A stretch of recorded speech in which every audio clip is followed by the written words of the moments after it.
He's starting off 3-0 with 2 big victories over Vitriolic, and then even MUFC if they happen to win today. That'd be huge for Vitriolic, and definitely, on their way to perhaps securing one of those top 2 spots already. But MUFC, on the other hand, you mentioned they too played against TTE Sports. Although they came out on the losing end, they did look very good themselves. Unfortunately, they just didn't put it together, and obviously had a couple of mistakes that were really crucial. But cannot wait to see what happens here in this match, Trelf. It looks like the 2 teams are ready, though. Big question is, are you ready, Trelf? I'm ready. All right, let's go ahead and jump right into the game. It looks like it has begun.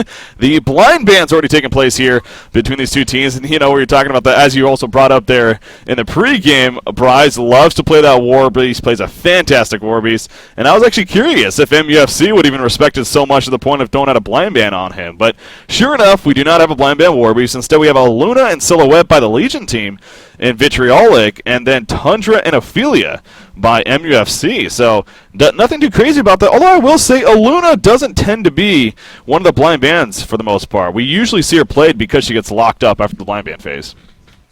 Yeah, I know that's an interesting thing to note, especially when we see her picked all the time.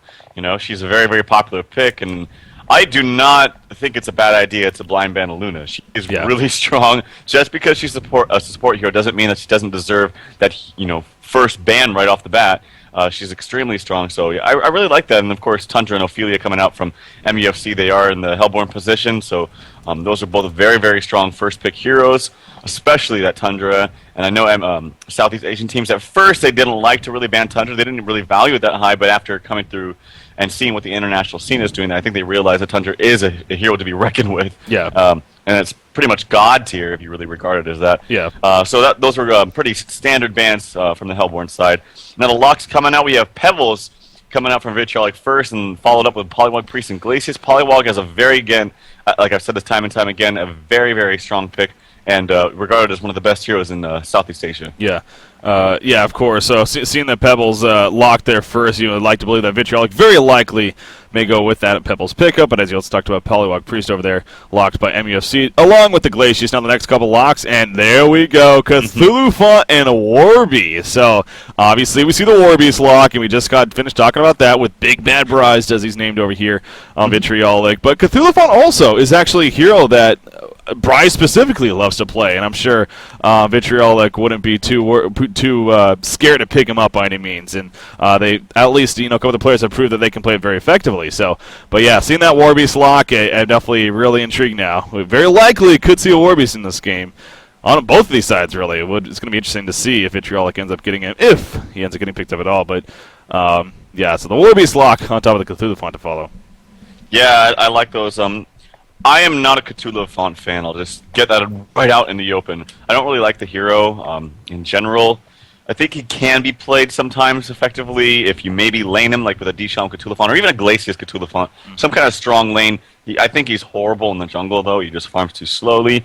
His ganking is pretty much a one-hit wonder. You have mana for maybe one stun, and if you miss it, well, you just can't do anything. You just try to run at them, and they run away. But Warbeast, I love him. I really, really think the hero is great. Bryce plays a fantastic Warbeast. I've really learned a lot from him, actually, watching him play Warbeast.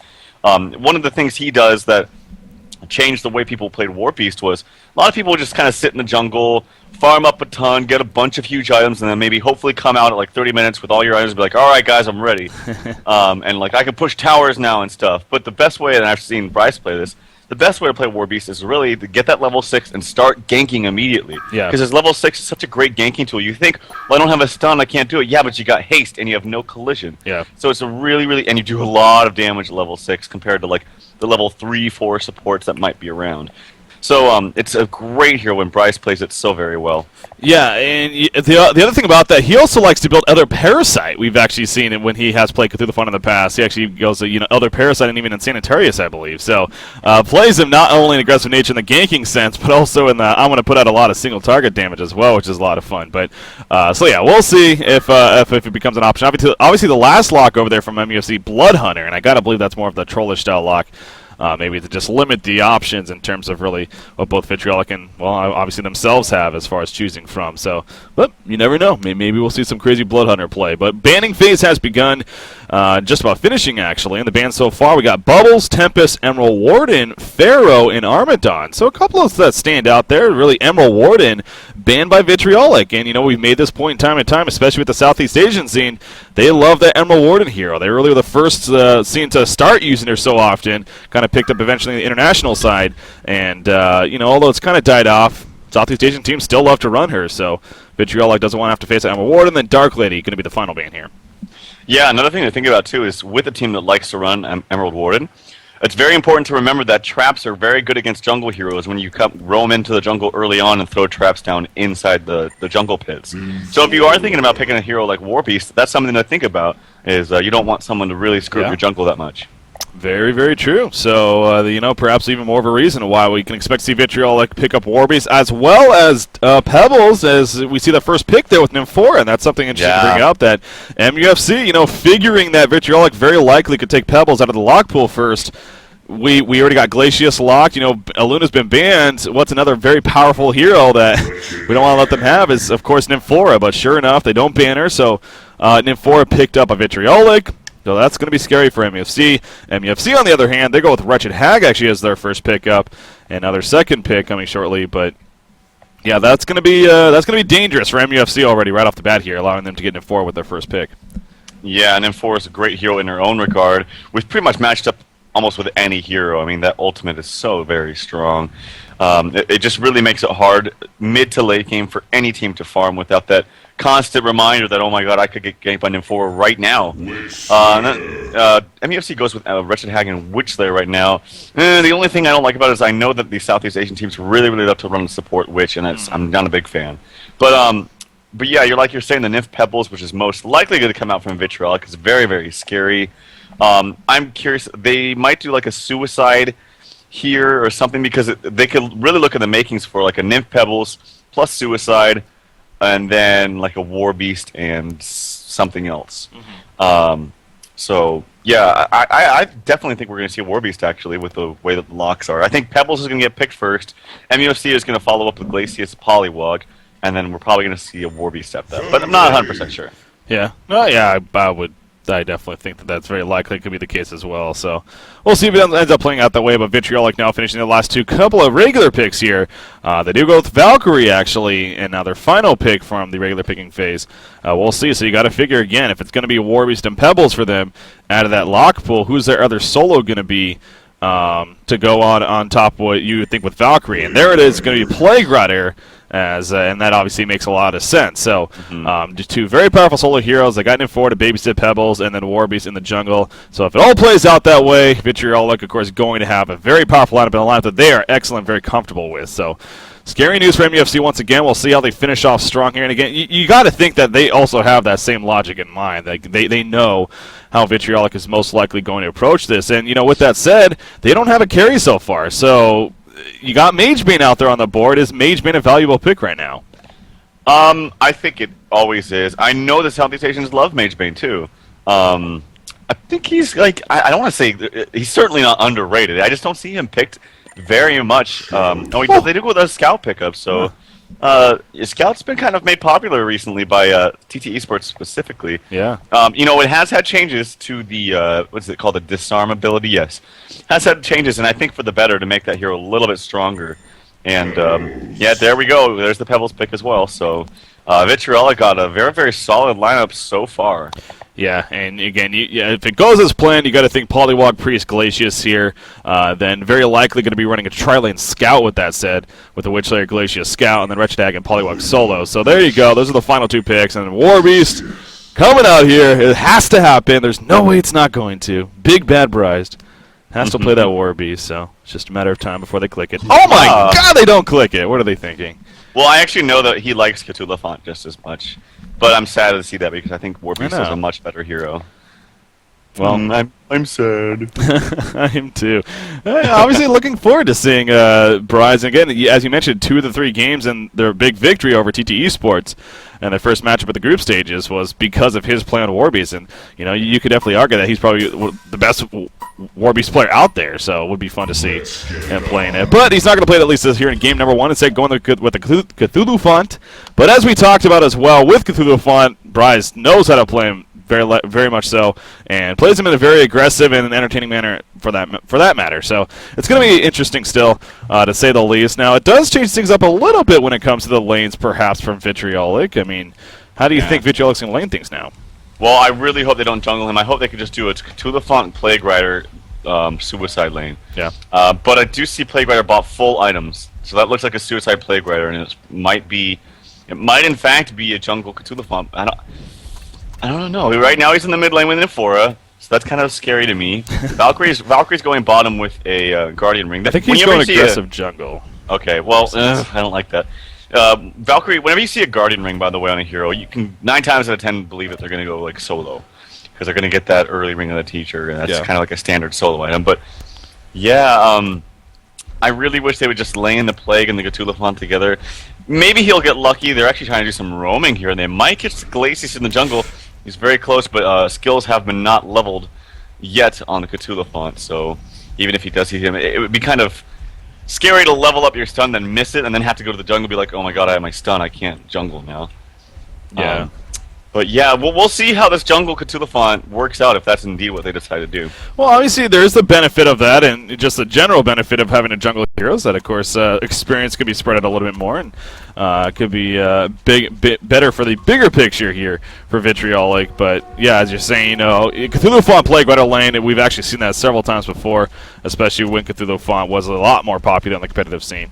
So they could, but yeah, maybe not, because you said Plague Rider with his item build, it probably doesn't make sense that Cthulhu Font is going to be lane with him. So you see Cthulhu Font placing some wards, which were purchased by Nymphora, I believe, not himself. But he's going to go ahead and take care of at least placing one here in the near the middle lane, at least, giving some vision for some movement, as well as the rune, I believe, and still has another one to place. But yeah, looks like he is going to be going that aggressive jungle. Now, as far as the Hellborn side goes for MUFC, they also are running maybe a little bit different than expected. We got the Scout Witchslayer top, but they're going with Polywalk Priest and Glacius here in the middle lane. I don't know if that's a case of adjustment right off the beginning, or if that's just really how they planned it from the beginning. It looks like that's how they planned it.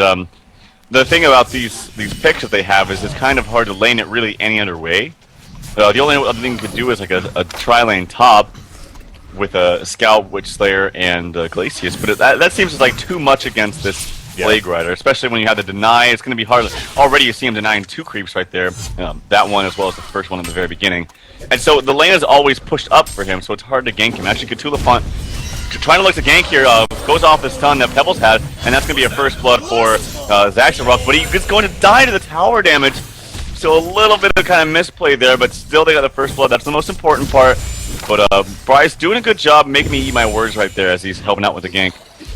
Yeah, again, this is what Bryce does on Cthulhu Font. Like I said, we've seen it before. He plays a very aggressive, even from right off the bat. As we see the level 1 trample, being level 1 himself, and sure enough, helps secure that bloodless kill. But yeah, Pebbles dying shortly after definitely doesn't help the full situation. He's going to have to run back, actually. But he already does have his bottle, and he's going to run back now and eventually get back to farming. You see Cthulhu Font, though, soaking up some experience for the meantime, as well as taking a couple of creep kills here while Pebbles is returning. So it's a good teamwork coming out here from the Legion side. But yeah, so as we were talking about with the setups, again, Glacius kind of supporting Polywalk Priest here in the middle lane. You see him placing a ward up top here, trying to protect the top rune. It is going to be bottom, though, double damage, and actually Polywalk Priest will still be able to go grab it, so that's going to be a good start for him. Granted, he doesn't have his bottle yet, but at least he's going to be able to pick it up and not allow Pebbles to bottle it up. So, but I mean, is it safe to say though, Pebbles and Nymphora, they should probably have a pretty good chance or pretty good time here in the middle lane? Well, especially after that Bloodlust, yeah, they're going to hit level 3 quicker than this side, and pretty much anyone they catch in a stun is going to die.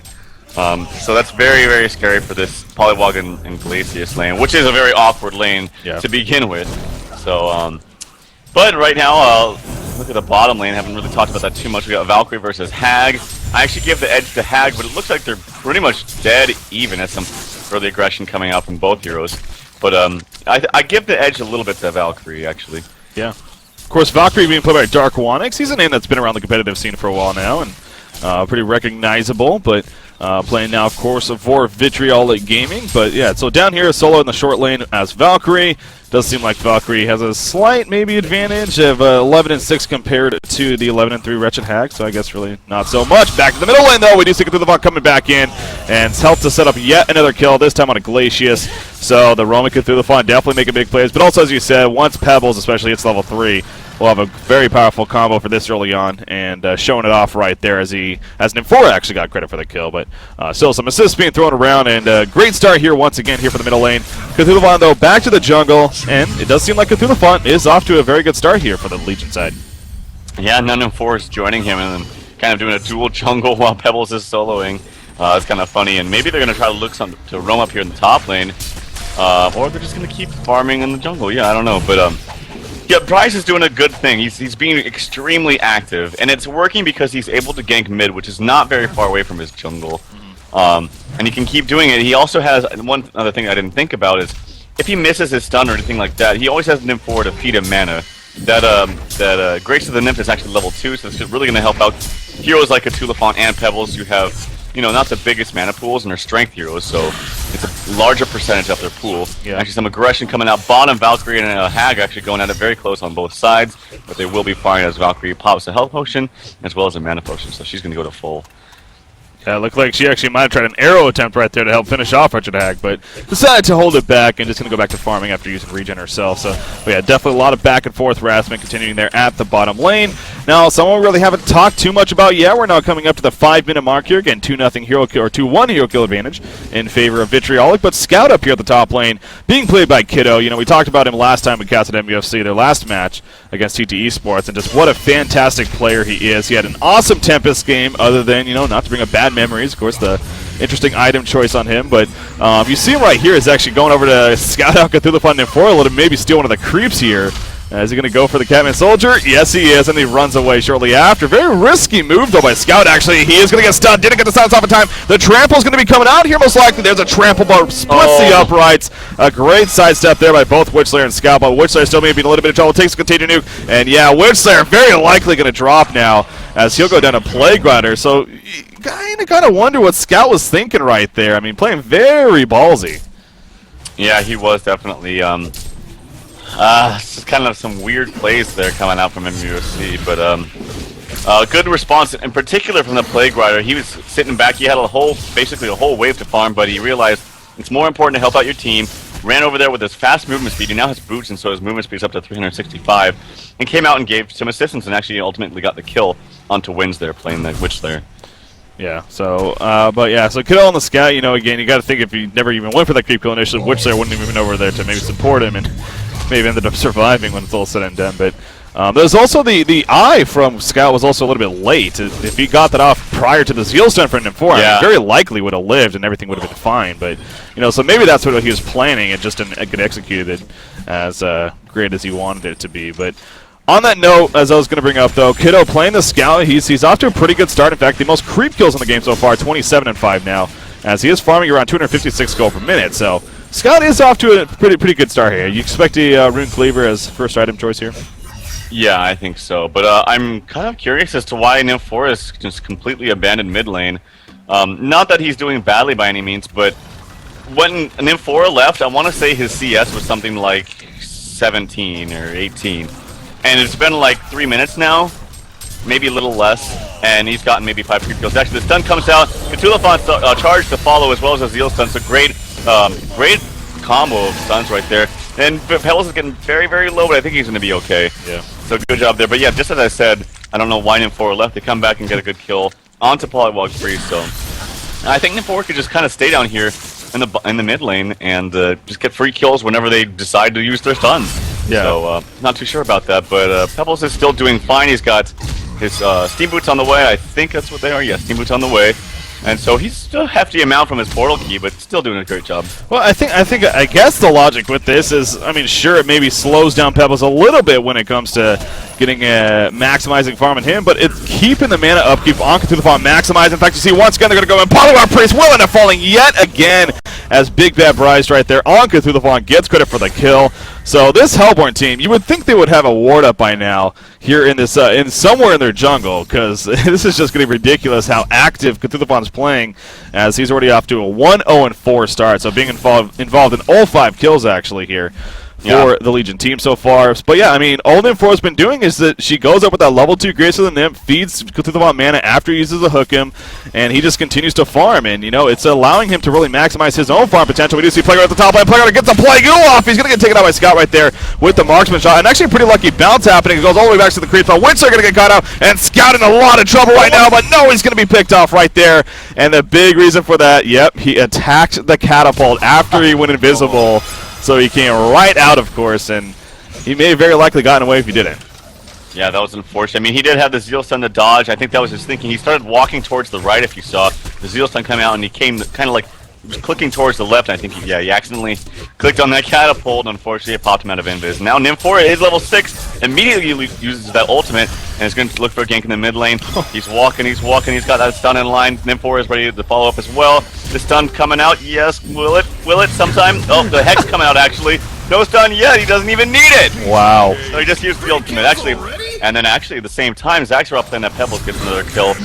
It was action all over the map, and Dark Onyx falls to wins and the Hag combination. So action in all different 3 lanes. Yeah, all 3 lanes having kills happening, and sure enough, man, that middle kill though, you kind of just love that page. Like that's how confident he was. Like I don't even need to use my trample ability. I'm just gonna run up, activate my obliterate, and well, it did the job. You know, it does what it says in the name right there. So. It just dropped Polywog Priest, and there really wasn't much he could do to get away. So this roaming behemoth in Nymph4, you could basically say what it is, has just been so dominant so far early on for Vitriolic, and they are now up to a 9-3 hero kill advantage in what is just a very aggressive lineup by nature. And they are really maximizing the potency of that even. So that's where you got to look at MUFC and kind of see, you know, where things are headed for them. And you know, it does start with Kiddo, of course, on Scout. His farm has dropped quite a bit. I mean, just after talking about how he's off to a pretty good start at 260 gold per minute or so, looking fairly good. I mean, it's dropped all the way down to 207 GPM now. He's now 1-2-0 here. So, of course, having those 2 deaths slowing him down quite a bit. He's going to go for a deny. He misses the deny, but he opened out of invis. Now he does get the silence off, but it's after the charge happens. And there is going to be the kill. Oh, MUFC is just falling apart. They do get a kill in the middle lane on an Amphora, but, you know, they lost a scout in the process, so. I just don't know what you're thinking. The Silver Bullet was used by Witchslayer. Looks like he got a very quick level 6 and used that ultimately on ultimately on M4, and she died right away. But yeah, I don't know what the scout was thinking right there. That all those heroes were right around. You gotta know that if you try to do something like that, he didn't even get the deny. It was kind of like after. You know that those heroes are going to collapse on you very, very quickly because they know they only have a very short window of time to actually kill you. So that was a very, very greedy play by Kiddo's part. But I mean, he had good intentions. He wanted to get that deny, but I don't think it's worth it. Yeah, it's, no. The fact that he didn't even get the deny and then died on top of that is just, you know, obviously the worst case scenario possible. So, unfortunate for Scout. And M4 once again porting, this time with Pebbles. Pebbles catches Polywog Priest out with the Stalagmites. The Zealson on top, the Chuck happening, and, you know, what is Polywog Priest going to do right there? He is now 0-5-1. Horrendous start here for Nico Case playing that Polywog Priest. Again, not necessarily his fault. It's just, it's a mix of lack of vision, especially in that Hellborn jungle, which they do got another word of sight up over here, but it's at that top rune. So they continue to refuse to. I don't really. I mean, it seems like, you know, right up here on the ramp, just above this middle lane, that's such a usual ward spot, especially, you know, when you can expect an aggressive jungle, let alone when you've been ganked 5 or 6 times already. So, you know, you seem like lack of vision is just really hurting right now for MUFC. And now at the top lane, we see Scout a little bit of pressure, but he's going to go invis before it fully happens. But yeah, MUFC, man, I mean, not looking too good here early on. No, and actually, and the portal key just picked up on Pebbles, so he's got Steam Boost portal key by 12 minutes. Very, very good job. He's actually trying to contest this bottom rune here, which there stuns him, gets that DD. Glacius may be looking to do something. The Zealson comes out, misses. Polywog Hex kill as well as the wards coming out, and the DD which there is pounding into that Pebbles, and he will fall. So good job there. It did take a lot of heroes and resources there as Scout is farming the jungle. But yeah, good pickup kill there. Oh, and you see Cthulhu charging in. Now Plague is going to do a lot of damage, actually. It does bounce back to Witchslayer, and Witchslayer barely surviving with the Hex, but Cthulhu runs and auto attacks him down. Red Shack in the meantime trying to finish off Plague Rider. Will be successful with that, as now Cthulhu actually overstaying his welcome a little bit too much, but he's just too fast for them, running at 355 speed. He's, very careful now running. The Ward says, oh, yes, the great arrow from Valkyrie. It snipes out Wretched Ag before she can blink away in time. Excellent job right there. And Cthulhu will just laugh his ass off as he keeps running away. So Great job by Valkyrie. That's being played by Dark Wanix there, as I talked about earlier. Excellent arrow snap in his part. Yeah, very good job. If you saw that level 4 aura from Cthulhu just and wow, Kato actually falls to the solo Pebbles right there with that portal key, so that combination is just so deadly, and is why Pebbles has picked up every single game pretty much that it can be. Yeah. You know, it's always banned pretty much every game, but very, very strong combination. But that level 4 aura, as I was saying, from Cthulhu really, really slowed that Witch there and could not get away. So, you know, level 10 Cthulhu, he's actually a top farmer in the game, believe it or not. Wow. He is 5-0 and 7, involved in 12 kills here in this game. So, pretty much very active. And wow, right? I'm sure the Nympho report came out and they got the kill on the Nick O'Kays, who is now 1 and 7. And you said it's really actually not his fault. It's just the nature of this, you know, these heroes in this lane that he had to deal with. And I mean, you put any hit player against that combination, and they're gonna have a rough time. Yeah, you know, that Nympho report with the portal key Pebbles. Again, this is why usually at least one of these heroes are banned, as you're distressing, if not both. And you know, you never want to let the opposition get that combination, let alone even one of those two heroes. So the fact that Vtrl got those, you got to look back at the picking stage already, as early on as it is, and think that that's playing a big role right now. Wretched Hag is going to barely be able to blink away in time. So Wretched Hag able to tank the Pebbles combination, actually, despite even not having a Mystic Vestment. Zealstun missing right there. Plague Rider could not get the Contagion nuke off, and actually Plague Rider in a lot of trouble. Turnaround going to happen, it looks like. Oh, the arrow on a Witcher! Witcher ends up going down, and Plague Rider is still alive. In jumps Pebbles, trying to finish off Glacius. The Soda Scream not enough for the kill, and living Plague Rider, are you kidding me? Glacius ends up falling. You do see Polywalk Priest coming in with a nice war trap, actually, but Cthulhu with the Helm of the Black Legion just doesn't give two shits. Bat Blast even used, but he's still well alive. Valkyrie with the Valkyrie Prism trying to get out of there. Tongue-tied, nice tongue-tied. Gets the kill. Cthulhu though, charges back in. The Abundant Rate's activated, but Scout's in here, and Scout will be enough to get the kill on the Cthulhu. He barely living himself as Pebbles nearly got the kill, but wow, so many kills happening here at the bottom lane all of a sudden in that exchange right there. Savage Stick coming out on Bryce before he dies there. That was kind of almost a misplay by Plague. Well, it was a misplay by Plague. Nympho did a really good job by speeding him up towards the Hag so he could get in range, actually, and he was definitely in range for that Contagion nuke and just simply wasn't using. And actually Pebbles comes over here and says, "Don't deny my effing tower," and he goes ahead and combos the Glacius down, and he will fall. So a great start for Zaxxerok. And pretty much the entire Legion team is now Bulwark is picked up on him. A lot of new pickups coming out on all the heroes. Wow, they're in a great spot right now. And I just saw both the Steam Staff and Helm of the Victim purchased by Cthulhu. So, you know, I mentioned Sanitarius is a popular build on him with Cthulhu, and it looks like he's headed in that direction, actually, with that build. So that's definitely cool to see. Here going to be coming up, but that you know, and it just goes to just all around. You look across the board right now for Vitriolic, excuse me, and just the items that they have. I mean, nothing too crazy yet, but we're only just over 16 minutes in now, and you can tell it's adding up quickly for really everyone. I mean, even Nymphora has a freaking a Grave Locket as well as Striders and a power supply, and then also taking care of the Ward Bitch situation, and then also even picking up some dust to eventually help gank a Scout if need be for that situation. So. Yeah, all across the board, just looking stupendous here for Vitriolic. On the other end for MUFC, again, continuing to struggle big time. Wretched Hag doing her part, trying to lead the way. But Scout, it's going to keep going back to him, and, you know, how much of a factor he's going to be able to have. They go Steam Boots for it. He has a Mystic Vestments. Obviously, it makes sense. But you still got to think he's going to work on that Rune Cleaver. That's going to be a lot later than he wants, though, that's for sure. Yeah, and even when he picks up that Rune Cleaver, I don't think it's going to be that effective. You have so much burst, especially with the Nymphora, too. It's like you're not going to have time to really farm the map. You're going to have to pick engagements where pretty much every single hero is involved in them because you are down so far. So I think even at this point, abandonment of the Rune Cleaver is the smartest idea, and picking up a Shrunken Head. It seems silly, but you really got to pull something out like that at this stage of the game against all these powerful, powerful stuns. And that Nymphora, I can't say enough how strong that teleport ultimate is. It really makes it hard for the enemy team to farm. Well, yeah, I could also see actually Nullstone not being a horrible option here on Scout. I mean, you are dealing with only very, very few actually single target abilities, and the big one, of course, being that Chuck combination from Pebbles. So, you know, if you can prevent that just with a Nullstone, that could definitely accomplish quite a bit, and you also obviously get a good amount of stats. But obviously, you also said the Shrunken Head.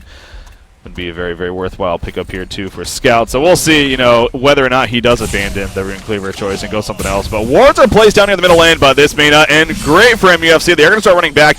In the background, actually, we do see the port out from Metrodac just in time. The Glacial Downpour happening. Actually, Pebbles dropping a little bit, but Glacius will get caught out, and Glacius drops in the end when it's all said and done. Scout going back, and there's a summer bullet on to Pebbles, and Pebbles will fall. Cthulhu now maybe overseeing news walker, but that plague is going to be huge. It does bounce over to Wretched Hag, who stops bouncing though because of the death happening onto Witch there. Polywog Priest trying to survive now. You do see Scout doing what he can in the background, but it's just not nearly enough damage. Arrow to finish off Polywog Priest. The trample back on Wretched Hag gets the kill. Nice marksman shot action. No, Wretched Hag poured it out actually. The homecoming down.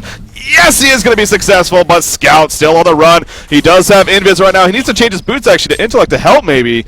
Okay, he does. There goes with the Invis, and yes, he is going to be fine when it's all said and done. A good escape actually at the end by Wretched Hag, so that actually didn't end too horribly for MUFC right there.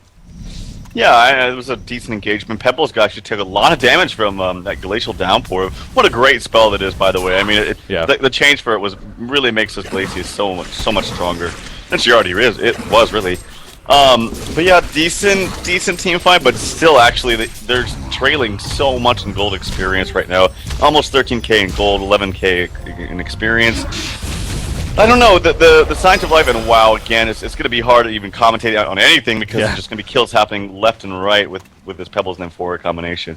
And he picks up a good kill there onto Wins by that Witch Slayer. Witch Slayer's actually had a pretty decent game this game, with the circumstances, you know. He has 3, 6, and 4. I like how they did him long lane. I think the lane setup was okay, but the mid lane up with Polywog Priest Glacius was not that strong, and we're seeing right now the effects of it. Yeah, it's 14,000 plus gold lead. You got nearly 12,000 experience lead already. We're not even at that 20-minute mark just yet, just about to it, but still, for Vtrl, like just dominating start for them. Insanitarius has been finished on Cthulhu Font. They, of course, had a Soul's Bulwark on a Pebbles. They're just going to continue pushing this. Now, the middle lane does get pushed down in favor of MUFC, but oh, you're losing your base. That's kind of a big deal. You may want to try to stop this. As Scout going to come in there, puts the electric guy down, will go off. Will they follow this up? Doesn't look like it, as Pebbles gets stunned, actually, as he's trying to chase. So the Legion team playing pretty passive here, not going too all out. That's probably their smart from their side. Don't want to overcommit by any means. Now Scout in the foreground trying to find an opportunity. He's playing very ballsy, you know, figuring that maybe they have some Ward of Revelations, but they actually don't, so that's good for Scout. Oh, the Bat Blast coming out. Does hit a couple of targets right there. Where's the follow-up? Hex going to be used on the Pebbles. Is there going to be more Pebbles, actually? Or Plague Rider gets stopped by Scout, but Scout will have to fall back now. He jumps on the Pebbles. What is Scout thinking? He's by himself in the front grounds. He will get dusted right there, and yes, he'll end up falling. Oh my god, Dark Wanix picked up a double tap. These racks are definitely going to fall. And then probably we'll see Vitrolic fall back, but Kiddo, man, I mean, I love the confidence and everything, but he's just making some very questionable decisions here. Yeah, I don't know. Maybe it's just this day. This is not the same.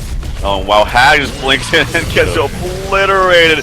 The ultimate coming out from in the Plague Goo, bouncing back and forth, almost a perfectly placed Plague ultimate. Oh my god, just adds insult to injury. This is not MUFC's game at all, and you know, this is not the same MUFC team either. Now, granted, they did pretty much throw a completely one game against CT Esports, but at the same time, with some weird item pickups, they actually played that really well. Like, that was a different team. They were making smart decisions other than their item pickups. Their lanes were winning. Their lanes were very, very well set up. But this game, it's a completely different story, and that's not to discredit anything that Vitrolic is doing. They're playing very fantastically this game, but this is just not MUFC's day. Well, you know, it kind of goes on, and maybe overthinking this a little bit even, but still, it's as you talked about. I mean, they did, in a sense, throw that game against CT Esports in Game 2 to ultimately give away the series. You got to wonder if that's still looming even, because that was the last game that they played, at least here for the DreamHoN Summer Championships. And so now coming into this game against another top-tier opponent, of course, on Vitriolic, and, you know, maybe there is that issue of it's still kind of affecting them a little bit. But, I mean, you're right. This is not the same MUFC team we saw, especially against CT Esports just 4 days ago. But Vitriolic, you know, they'll gladly take that, and as you put it as well, all to their credit as well. They're playing fantastic, and this is their game to lose at this point. Here in game number 1 of this best of the 3 now, they're going to go over Congo. Look at Pebbles actually jumping in first, though. We'll get the Kona Glacius. War Trap going to be countered on him, though, so Pebbles very likely going to fall, actually. So maybe not worth the jump kill right there, but they did have to use quite a bit, actually, to get the counter kill. So You could maybe argue that it was almost, but yeah. So it is a 4 versus 4 now, as they're going to go maybe attempt back on Kongor, but I don't know. This is going to be interesting actually if they continue to do Kongor, which they are. So we'll see how this turns out. Now, the Polywog wards were used, but they also still have the Bat Blast available to them. But against this tanky kind of line, they don't seem tanky like as the heroes, but they have a lot of items, so they are quite tanky. And actually, they will fall back as they smartly should. They don't have their precious Pebble hero, but actually Nymphora is going to go back to base and just wait for him to respawn, I think, and then send him back to the Kongor area. So that's just such a great ultimate to have. One interesting thing to think of, though, is CthulhuFon did pick up his own Souls Bulwark. Pebbles had that about, I want to say, 8 minutes ago, so now they have 2 Bulwarks on the team. Maybe some little miscommunication there, but not the biggest deal when you're up 20k gold. At the same point, though, I mean, is there, as we do see that port coming in, by the way, as you talked about, but one defensive, one offensive. Is there a big problem with that? Like, do you think that is overkill? Yeah, it's a really big waste of gold, I think. It's actually, the Kongor kill that comes out, Hag trying to blink in to take it, but he's not going to get it, as Kiddo just gets annihilated with his efforts to try to stop him. Yeah. And boy, now they're in an even huger rut. Oh, this is not MUFC's game at all. No. That was just them, they're at a point they just got to take some big-time risks, and they definitely tried right there with both Wretched Hag and Scout trying to just sneak in and steal the token of life. But you got to figure, even if they somehow stole that token of life, so they probably would have just died shortly after anyway, so it would have been used, and they could have even died again. I mean, it's just like, what did that ultimately accomplish, even if you did get the steal? So they take out the tower. They're going to go for the racks now, and obviously Scout, just a matter of waiting for Resurrection. Wretched Hag could have bought back, actually, but choosing not to. So they're going to lose another set of racks here, it looks like. And they're now down to just the bottom. We're not even 25 minutes in yet, and Vitriolic is already this far ahead of MUFC. So game 1, I think it is safe to say at this point, especially that Vitriolic, they're going to be off to a 1-0 start here against MUFC, and going to be heading into game number 2 strong. And what do you make of MUFC and that Scout pick specifically? Do you think they really picked wrong themselves? I mean, was it bad picks maybe, or was it just giving up the Nymphora Pebbles combination? I mean, well, yeah, the Nymphora Pebbles is really, really a huge factor, the biggest factor, really. But the picks were part of it. The bigger issue was, like you said, actually, that they didn't have a ward scouting out these ganks. If you saw at the beginning, I call those lanes quite easily. Like, it was very obvious what they were doing. I think you even knew that Nymphora Pebbles, they could have actually done Nymphora Pebbles bottom, but obviously they didn't, and they needed to adjust accordingly. So they just kept getting ganked over and over by that CthulhuFon from the jungle. So great job by Bryce, give him some credit there. But they weren't doing anything to change that. And at the same time, you have a Glacius Polywog lane. Like, what are you going to do otherwise? Even if he isn't ganking, how are you expect to win against Nymphora Pebbles? Yeah. So I think the picks were a problem to an extent, but also the lanes were just not that great from MUFC. Yeah, it just they were not able to put anything together. So as we stressed even throughout that game, and you kind of hope going into game number 2 that it won't be the same, but that was just not the MUFC team that we saw even the 4 days ago, that we've seen to recently. So, but Vitriolic, on the other hand, there is a reason why they upset TT Esports. There's a reason why they're 2-0, and obviously now in a very good start here now with a 3rd match for Group C here in the DreamHoN Summer Championship. So maybe Vitriolic is just that damn good at the same time. Game number 2 will obviously give us some more information on that. With that said, that's coming up, of course, just around the corner, so stay tuned, guys. Once again, I was Breaking CBK. Joining me is Tralfamador. Game number 2, Vitriolic versus MUFC, coming up next.